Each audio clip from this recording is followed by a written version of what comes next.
Madilim-dilim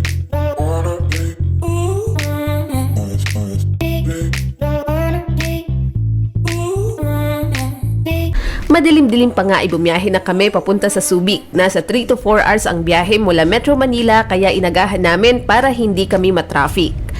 Kahit inaantok-antok pa ako, hindi ko talaga magawang matulog sa biyahe. Nagkakwentuhan na lang kami ni Daddy habang siya nagdadrive, tapos ako naman nagkukwenta na rin kung magkano kaya ang magagastos namin sa toll gate. Feeling ko yung view ang binayaran dito kasi sobrang ganda, lalo na sa parteng Pampanga.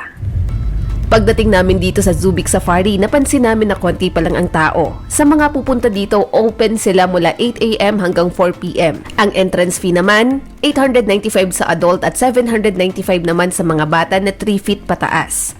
3 days before kami pumunta dito, bumili na kami ng ticket via Klook dahil 595 pesos lang, kaya malaki rin yung natipid namin.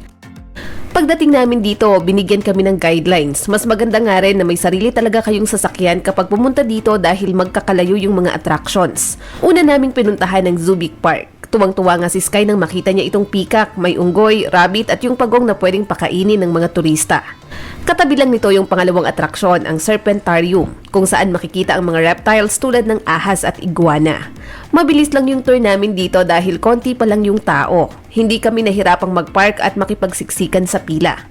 Sumunod naman dito itong lion close encounter. Katabi nito yung mga ostrich at saka zebra. Nakakatuwa nga si Sky kasi hindi siya natatakot. Tapos yung pagkain niya, pilit niya talagang inaabot sa ostrich. Sa Subic Cave naman, yung mga makikitang hayop dito ay tinatawag na taxidermy. Base sa aking pagkakaunawa, ito yung paraan ng pagpe-prepare, stuffing or mounting ng mga hayop para i-display o pag-aralan.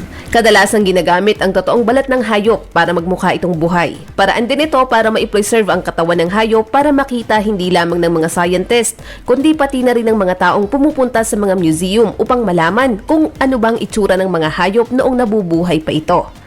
Ang susunod naman, itong pinaka-exciting part, ang Tiger Safari. Bumili muna kami ng chicken na ipapakain sa tiger for only 250 pesos para lumapit sila doon sa sinasakyan namin. May nakasabay nga kaming mga nagfi-field trip kaya mahaba ang pila. May mga souvenir shop na nga rin dito at bilihan ng pagkain kung sakaling magugutom kayo. Sa ride na ito, kayo naman ang ikukulong. Nakikita kong excited rin si Sky kaya alam kong worth it yung pagpunta namin dito. Si Mang Jaime nga pala yung nagpakain sa tiger at ayon sa kanya, mayroong 15 tigers dito pero 3 lang ang inilalabas per batch para pakainin at makita ng mga turista.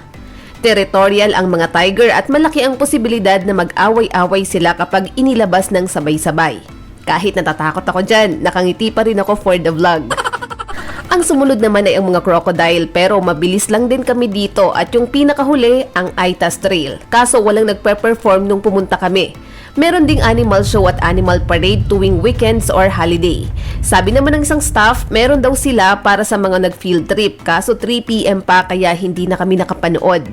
Nasa 2 oras at kalahati rin kaming umikot para makita ang lahat ng attractions at masasabi kong sulit ang pagpunta namin dito. Lalo na't nakita kong sobrang nag-enjoy talaga si Sky. Yun lang at maraming salamat sa panonood. Please like and subscribe to our channel.